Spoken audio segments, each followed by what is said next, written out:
Graça e paz, amada igreja. As crianças podem vir aqui à frente, por favor. Quero conversar com vocês.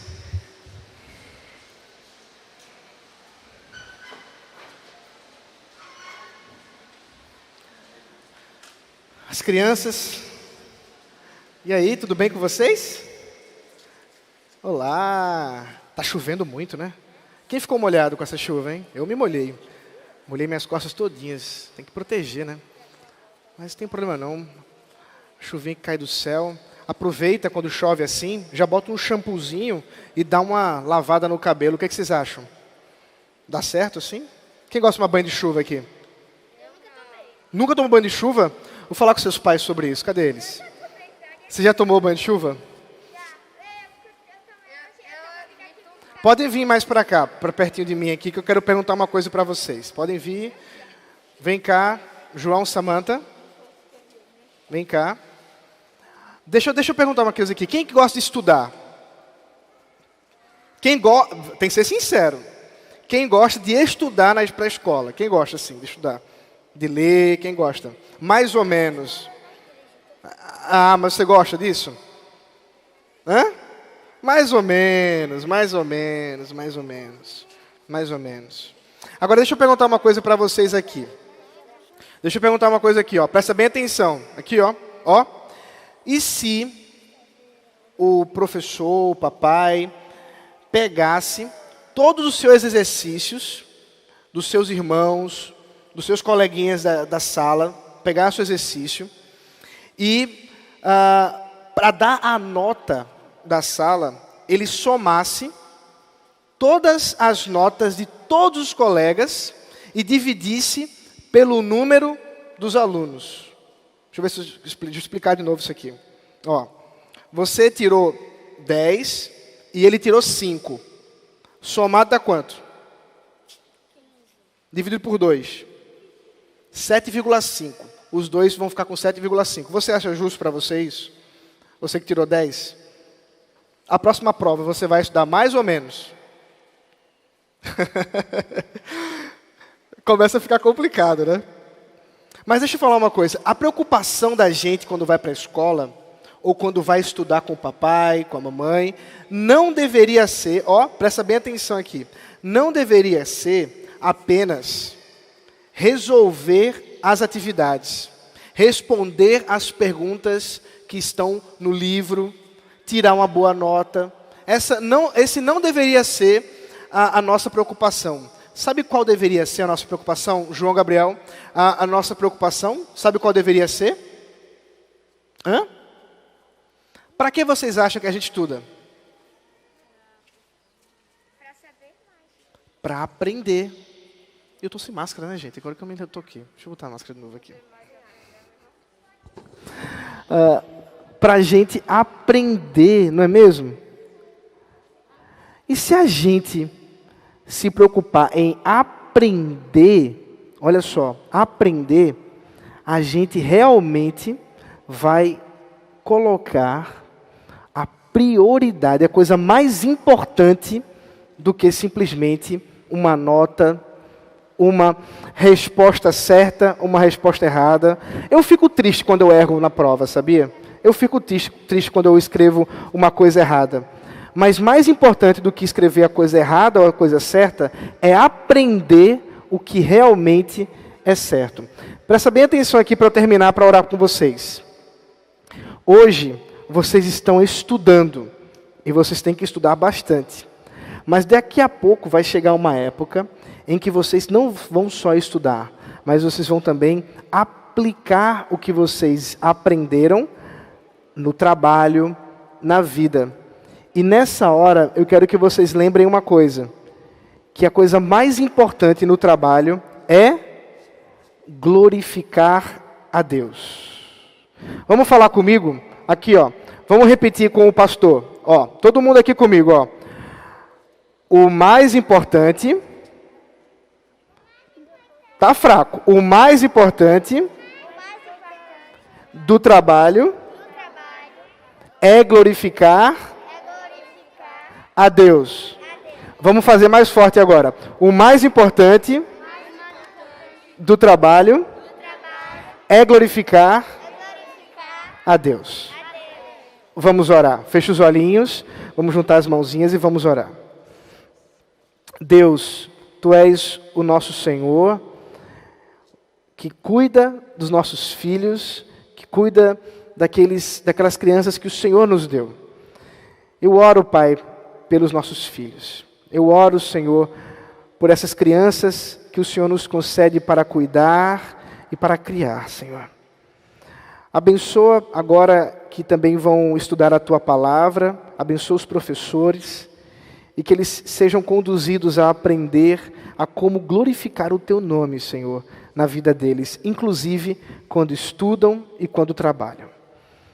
Essa oração, a súplica que fazemos agora. Em nome de Jesus, amém. Deus abençoe vocês. Agora vocês vão para a sala, vão subir por aqui. Então, aqui, ó, seguem pela lateral, pode seguir por aqui, por aqui. Isso, muito bem. Vai ter a sala para juniores? Não.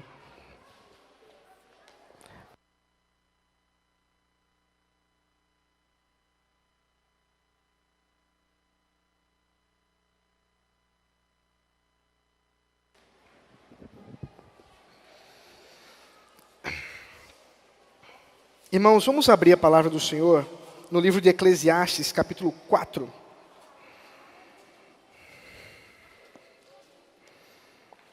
Eclesiastes, capítulo 4, verso 4 ao 6. Eclesiastes 4, 4 ao 6.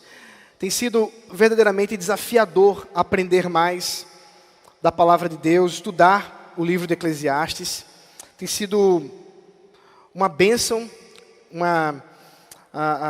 poder ver o quanto é prático e quanto Deus concede-nos instrução na sua bendita palavra. Ouça comigo a palavra de Deus que nos fala nessa manhã. Então vi que toda fadiga e toda habilidade do trabalho provém da inveja do ser humano contra o seu próximo. Também isto é vaidade e correr atrás do vento. O tolo cruza os braços e destrói a si mesmo. Melhor é um punhado de descanso do que ambas as mãos cheias de trabalho e correr atrás do vento. Vamos orar. Santo Deus maravilhoso, nessa manhã, Senhor, nós lembramos de irmãos e irmãs que estão impedidos de estar aqui, que estão em circunstâncias de doença. Nós também lembramos, Senhor, de pessoas que conhecemos que estão, ó Deus, internadas, que estão com dificuldade de saúde, Senhor, grave. Oramos pelo sogro do reverendo Willamis, Senhor Cecílio. Que a Tua graça, a Tua misericórdia alcance, Senhor, essas pessoas, afofando-lhes o leito, dando-lhes, ó Deus, saúde. E, ó Senhor, nosso clamor é que no meio da tempestade eles possam ver a Tua misericórdia. Também clamamos por nós, agora abrindo a Tua palavra para compreendê-la, que o Teu Santo Espírito nos ilumine. No nome de Jesus Cristo. Amém. Irmãos, talvez você já tenha se perguntado, como cristão, quais são os princípios éticos, quais os princípios motivadores para trabalhar? Será que existe uma regra? Será que existe um caminho?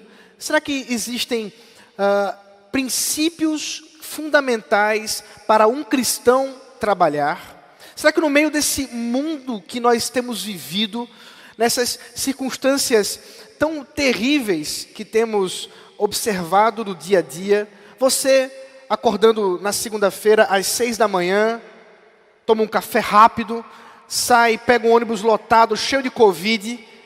Por que você faz isso? Por que deveríamos trabalhar? O que motiva o trabalho? O que deveria gerar nossa satisfação no trabalho? São perguntas que talvez você já tenha feito. São perguntas que talvez você ainda se faça. E quando nós observamos a nossa sociedade polarizada como ela se encontra, nós temos duas respostas que são básicas, ainda que erradas. E muitas vezes até nos alcançam como igreja. Um grupo diz que o trabalho envolve meritocracia, envolve mérito. Afinal de contas, as pessoas deveriam buscar sua própria felicidade, seu próprio trabalho, seu mérito através do trabalho e, através disso, o seu sustento. E aqueles que não fazem assim, que não tenham sustento, que sofram, afinal de contas, não trabalham. O problema dessa visão, que envolve uma expressão egoística, clara, inclusive dentre os seus mais famosos proponentes, uma mulher chamada Ayn Rand, que desenvolveu uma filosofia chamada objetivismo. Você não precisa se preocupar com isso, apenas estou mencionando para que você conheça. Em que o princípio da sociedade é o egoísmo. É você buscar a sua própria felicidade e não esperar de outro qualquer tipo de sacrifício em seu favor. E nem você deveria fazer pelos outros. E assim, estaria estabelecida uma sociedade igualitária e justa. Obviamente, essa visão é contrária à Bíblia, é contrária à visão bíblica, porque nós sabemos o chamado dos cristãos para o altruísmo, para o amor ao próximo, para o cuidado com aquele que nada tem e que por algum motivo está sofrendo. Uma outra visão completamente oposta é a chamada de coletivismo. Está ligado ao estatismo, a ideia de que o Estado deve gerir e administrar todos os recursos de uma sociedade e assim forçosamente igualá-los numa mesma situação. E eu quis usar um pouco dessa ilustração com as crianças. É como se estivéssemos numa sala de aula e somássemos as notas de todo mundo, dividíssemos pelo número de alunos e dessemos uma média geral. Isso não é justo, é claro. O problema dessa visão é que ela é extremamente ingênua com relação à sociedade, com relação ao próprio ser humano. Ao pensar que, uma vez estabelecida uma igualdade forçada como essa, uma média, todos igualmente desejariam trabalhar e assim trazer o bem comum, como nós geralmente não vemos. Mas será que a visão bíblica corresponde a algum desses grupos? Certamente que não. Certamente que não. Nem corresponde, no entanto, à famosa ética protestante, o espírito capitalista, que foi esboçado por Max Weber, socialista, ou melhor, sociólogo, que certamente vocês já devem ter ouvido falar, nem que seja mencionado. E eu não vou me deter nesse aspecto, isso é uma questão apenas introdutória, só para que você saiba que qualquer um desses grupos não tem a resposta bíblica. E nem Max Weber, quando faz a apropriação, a exposição do que seria essa ética protestante que deu origem ao espírito do capitalismo, também está equivocado. Porque o princípio da predestinação dos puritanos e de João Calvino absolutamente não se estabelece no conceito de que quanto mais rico você é, mais eleito de Deus ou mais abençoado por Deus você está, porque essa visão não se adequa à visão bíblica e nem mesmo responde à visão histórica puritana e calvinista, tendo em vista que muitos sofreram com pobreza, com necessidade. Portanto, Weber está errado. Eu não vou explicar muito isso, mas apenas para que você saiba que ele também está errado. Por outro lado, nós temos o pregador. Por outro lado, nós temos aqui o autor de Eclesiastes, Salomão, nos dando os princípios bíblicos da ética do trabalho. Desde o versículo 16 do capítulo 3, ele já está falando sobre o problema da sociedade enquanto opressão. A impiedade que se instaura na sociedade e de como podemos lidar com isso.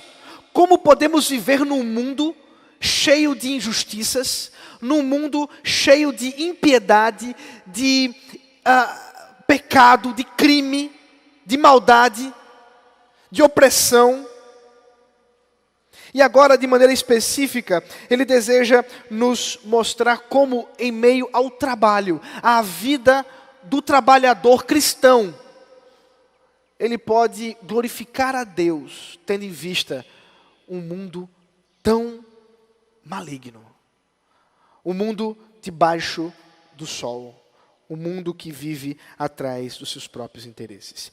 E 3 motivações profundas podem resumir muito bem o nosso coração e da sociedade com respeito ao trabalho. A primeira motivação é agradar aos homens. Vamos ver daqui a pouco isso. O desejo profundo por agradar os outros. A segunda motivação é agradar a si mesmo. Eu trabalho para o meu benefício. Vamos ver também isso. E por fim, a terceira, e essa sim, bíblica, agradar a Deus. Vamos ver com calma esses 3 aspectos, essas 3 motivações que nos dão com clareza qual é a ética cristã do trabalho. Primeiro, preste bem atenção. Você não trabalha para os outros. Verso 4, veja comigo de novo. Então vi que toda fadiga e toda habilidade no trabalho provém da inveja do ser humano contra o seu próximo. Também isto é vaidade e correr atrás do vento. Queridos, nós estamos numa cultura, eu não preciso gastar muito tempo para provar isso para você, uma cultura do espetáculo, uma cultura da aparência.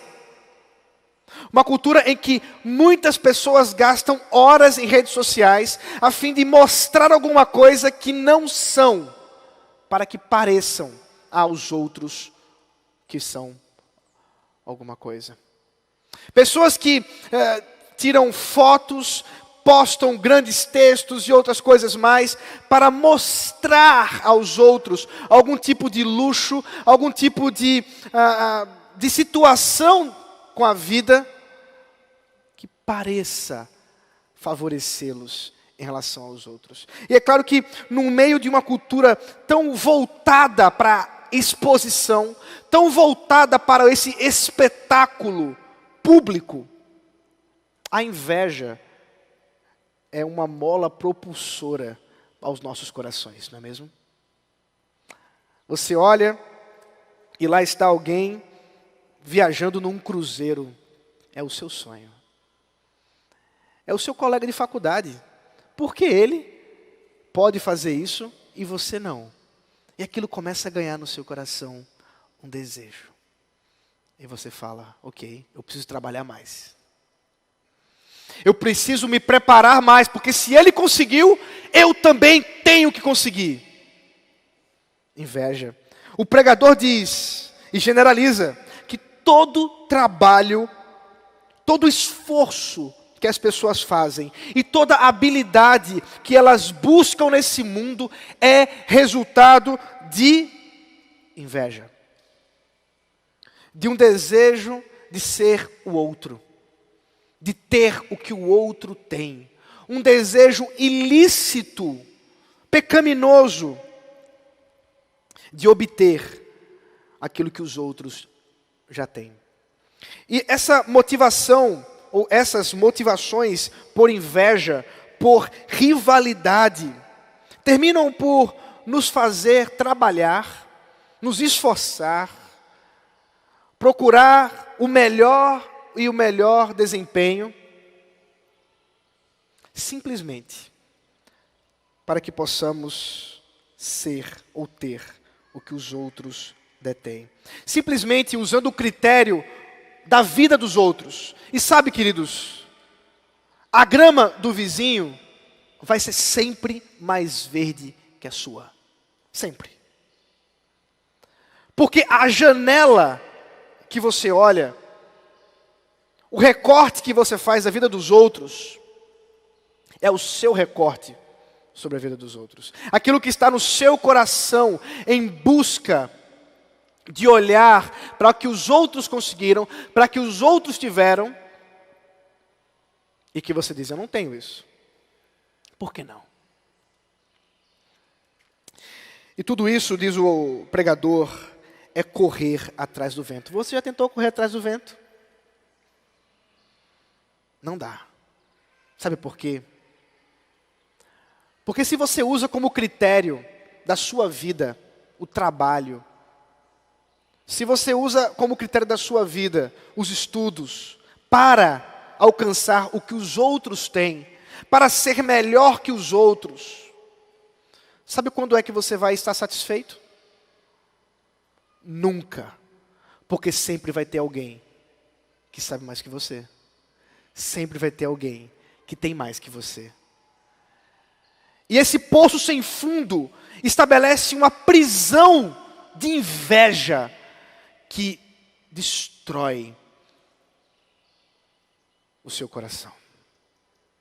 E é claro, portanto, que o trabalho, como cristão que somos, não pode ter como motivação o olhar dos outros. Ser melhor que os outros. Agradar os outros.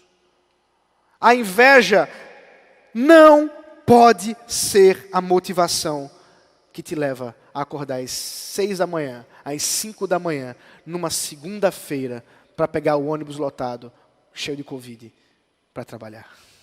Não pode ser. Porque isso destruirá o seu coração. Isso destruirá sua vida. É correr atrás do vento. Mas há uma segunda motivação que o texto nos fala. É que você não trabalha para si mesmo. Veja o versículo 5. O tolo cruza os braços e destrói a si mesmo. Aqui, Salomão nos lembra de um ditado, ou ele faz um ditado que está presente dentro da sabedoria de Provérbios, e que contrasta dois grupos, ou dois tipos de pessoa. O tolo e o sábio. Você vai ver isso várias e várias vezes no livro de Provérbios. O tolo, aqui, é aquele que cruza os braços, expressão comum para a preguiça. Talvez o tolo seja exatamente aquele que, tendo visto a vida opressora, tendo visto como o trabalho é frustrante quando você tenta se igualar aos outros, tendo em vista o quanto é sofrimento trabalhar e olhar para a janela e ver que os outros estão ganhando mais que você, que trabalha mais que eles. Essa inveja toda produz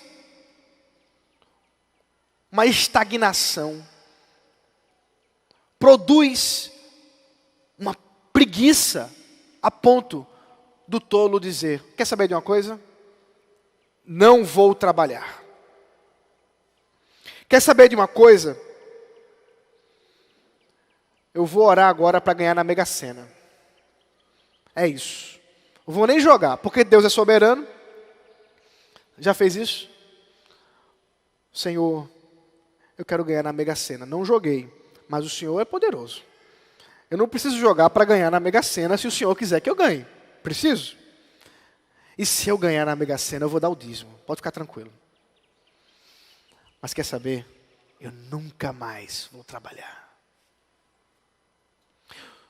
Você pode não raciocinar desse jeito. Parece muito radical. Mas e a busca pelo emprego perfeito? Aquele emprego que você trabalha pouco e ganha muito.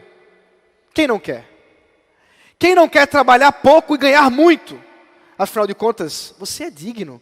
Afinal de contas, você merece. O que você não merece é esse emprego que tem te trazido tanta frustração.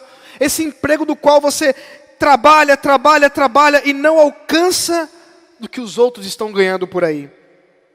Essa autovalorização desmedida leva à preguiça, à estagnação. E sabe qual é o resultado disso? Está aqui o autor.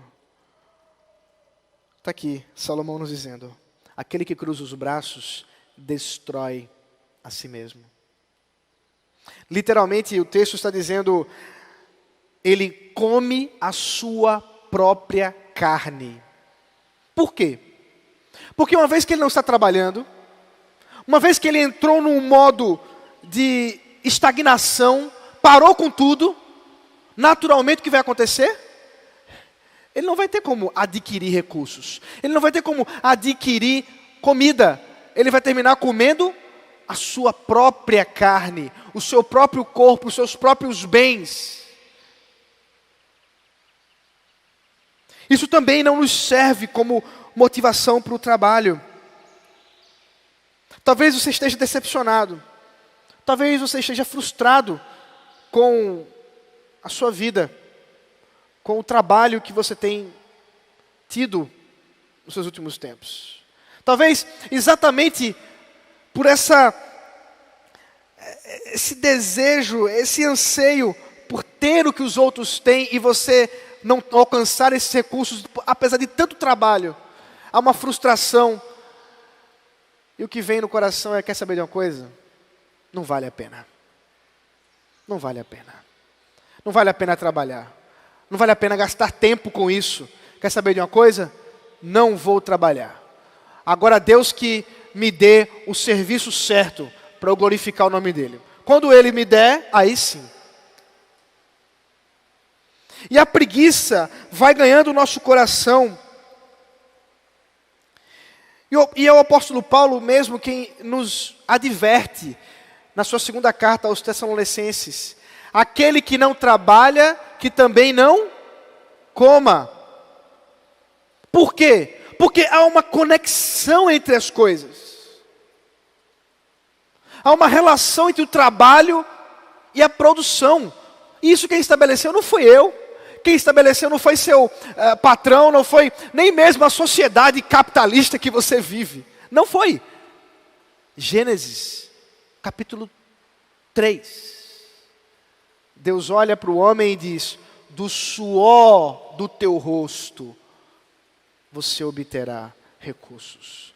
Quem estabeleceu esse padrão foi o próprio Deus, que nos disse que é através do trabalho. Não tem jeito, não tem como fugir disso.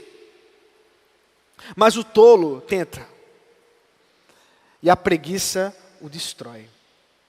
O tolo tenta e confunde a frustração das expectativas erradas sobre a vida para uma estagnação preguiçosa, improdutiva, que vai levar à destruição e à ruína sua e dos seus. Por outro lado, nós temos finalmente a resposta bíblica para tudo isso. O versículo 6 nos mostra que nós não trabalhamos para os outros, nós não trabalhamos para nós mesmos, nós trabalhamos para Deus. Veja comigo o versículo 6. Melhor é um punhado de descanso do que ambas as mãos cheias de trabalho e correr atrás do vento.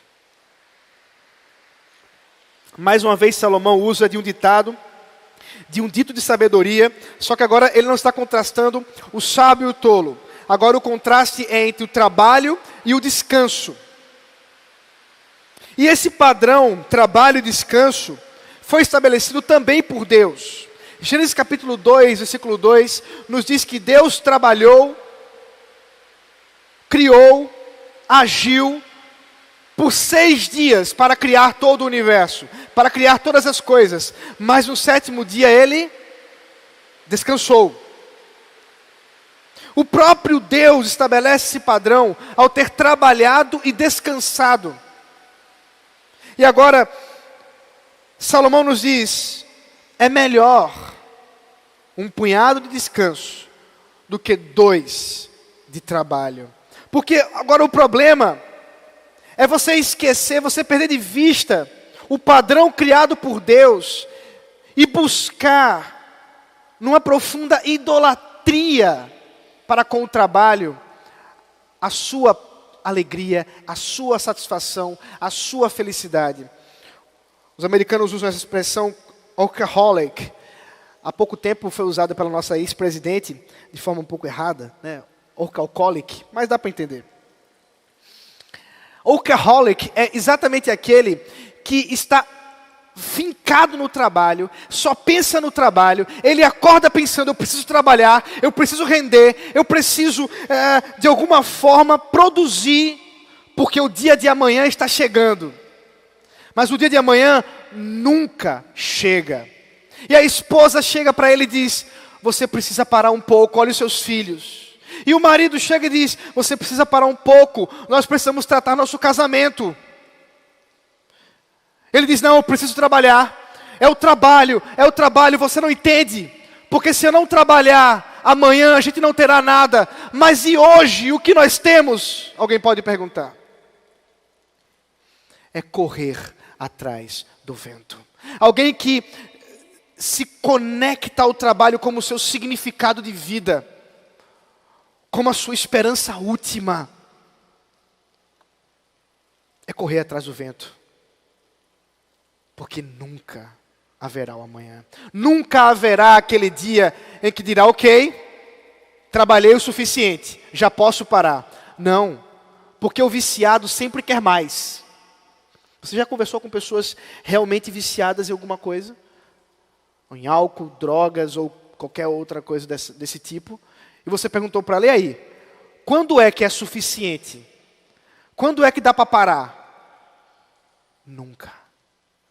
Quando o trabalho se torna o nosso ídolo, quando o trabalho se torna a nossa esperança, nós também estaremos profundamente frustrados, cansados. E não é à toa que há tantas pessoas sofrendo mentalmente, fisicamente, por conta do trabalho. Quantas pessoas você conhece que dizem assim, eu estou muito cansado, eu não paro, eu preciso parar, eu não tiro férias, quando eu tiro férias é para trabalhar mais. Quantas pessoas você conhece que trabalha, mas seu coração não se satisfaz, e o corpo começa a padecer, doença, e a gente bota nome bonito, né, burnout. Quando fala em inglês fica mais legal a coisa. É tanto que dentro da nossa da linguagem que se usa, não se fala mais em vício ou viciado. Aquela pessoa, ela é um adicto. Não importa a expressão que você use. Idolatria é idolatria e vai te levar para o poço. E vai te levar para o buraco. Mas a nossa motivação não deve ser essa. A nossa motivação é olhar para o descanso do Senhor. Quando o autor de Eclesiastes, nos diz que um punhado de descanso é melhor, ele não está olhando apenas para você deitado no sofá. Esse descanso que você deve observar é o descanso que o próprio Deus fez. Primeiro na criação, mas segundo, na própria redenção. Vamos lembrar de Jesus. Jesus também trabalhou muito. Mas ele descansou do seu trabalho. Ele concluiu o seu trabalho e ele descansou. E ele diz para nós hoje, ei, há um novo padrão para você viver. Esse padrão que você tem se escravizado de inveja, de idolatria, de busca desenfreada por satisfação no trabalho. Olhe para mim. Isso não te leva à salvação. Sabe por quê? Porque Cristo já fez tudo. Olha que bênção, meu irmão, minha irmã. Olha que bênção. A graça de Deus é tão maravilhosa em ver alguém que trabalhou para você não trabalhar. Alguém que fez tudo para que você receba a salvação de graça. Mas não é um chamado para a preguiça. Porque ele diz, você recebeu, agora vá e faça. Obras maiores farão em meu nome. Observe, portanto, que o nosso descanso em Cristo, a garantia e a eternidade pela graça da salvação, não nos leva à estagnação, mas nos leva à certeza de que não será pelos nossos méritos, não será pelo seu trabalho, não será pelos seus recursos que você vai comprar a eternidade. Você não pode fazer isso. E nesse sentido, 3 propósitos a partir da Escritura nós podemos encontrar para você trabalhar hoje, para você trabalhar amanhã, melhor dizendo, hoje é dia de descanso. Amanhã. Primeiro, e é claro, glorificar a Deus. Mas sabe por que é libertador saber que nós somos chamados para glorificar a Deus? Porque nós glorificamos a Deus através de Cristo. E Cristo agradou a Deus em nosso favor, em nosso lugar, naquela cruz terrível, da qual nenhum de nós poderia ter subido. E sabe de uma coisa? Não importa quantas horas de trabalho você faça, não importa quanto tempo de estudo você leve, você não vai agradar a Deus mais do que Cristo fez pela cruz, ao seu favor, em seu favor. Não vai. Deus já está satisfeito conosco por Cristo.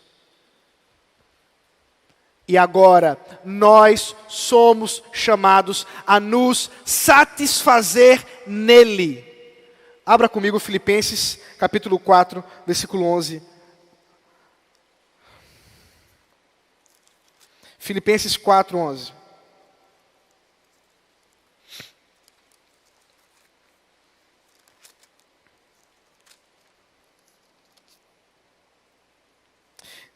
Digo isto, não porque esteja necessitado, porque aprendi a viver contente em toda e qualquer situação. Sei o que é passar necessidade e sei também o que é ter abundância. Aprendi o segredo de toda e qualquer circunstância, tanto de estar alimentado como de ter fome, tanto de ter em abundância como de passar necessidade. Tudo posso naquele que me fortalece. Esse texto aqui não é para você colocar simplesmente no seu carro como um adesivo. Tudo posso naquele que me fortalece significa eu estou satisfeito em Cristo, eu estou satisfeito no Senhor, não importa o que aconteça comigo hoje, não importa se o trabalho que eu tenho desempenhado agora não dá lucro suficiente, não importa se eu tenho trabalhado demais e não consigo obter aquilo que a sociedade espera que eu consiga, porque eu estou satisfeito em Cristo. E meu coração está guardado nele. Isso é agradar a Deus. É estar agradado do Senhor. É o primeiro propósito do trabalho. O segundo propósito do trabalho é amor ao próximo. Abra comigo Efésios capítulo 4, versículo 28. Efésios 4, 28. Diz assim: aquele que roubava, não roube mais. Pelo contrário, trabalhe fazendo com as próprias mãos o que é bom, para que tenha o que repartir com o necessitado. Trabalhe para que tenha o que repartir com o necessitado. Olha que maravilha. Deus te chamou também para trabalhar, para ajudar aqueles que não têm. Satisfeito em Cristo, eu posso trabalhar com a limpeza do meu coração e trabalhar a fim de ser generoso o suficiente para abençoar aqueles que por algum motivo estão sofrendo, estão padecendo necessidade, porque o Senhor me deu condições para isso através do trabalho. E por fim, o terceiro propósito é imitar a Cristo. Afinal de contas, Ele trabalhou, eu trabalho. Ele descansou, eu descanso. Meu irmão, minha irmã, nesse mundo terrível que nós vivemos, trabalhar muitas vezes tem gerado muito sofrimento, tem gerado muita dor, muita insatisfação. E nesses dias, mais especificamente de pandemia, muitas vezes nós nos encontramos aprisionados por inveja que corrói, olhando para a vida dos outros e entristecidos com a nossa. Mas eu quero lembrar você que a inveja corrói, mas a satisfação em Cristo liberta. A preguiça destrói, mas descansar em Cristo refrigera. Você é chamado hoje para usar as suas mãos no trabalho, para glorificar a Deus. E assim, podermos realmente saber como trabalhar nesse mundo tenebroso para o Senhor. Vamos orar. Ó Senhor maravilhoso, obrigado, Pai, pelo privilégio de ouvir a Tua voz, a Tua palavra e ser instruído por Ti, Senhor. Leva-nos, Deus, a considerar essas coisas, considerar, Deus, os princípios da Tua palavra para o trabalho, não por causa dos outros, em inveja, não por nós mesmos, numa autogratificação, em busca do prazer próprio, Senhor, e da nossa própria felicidade, não.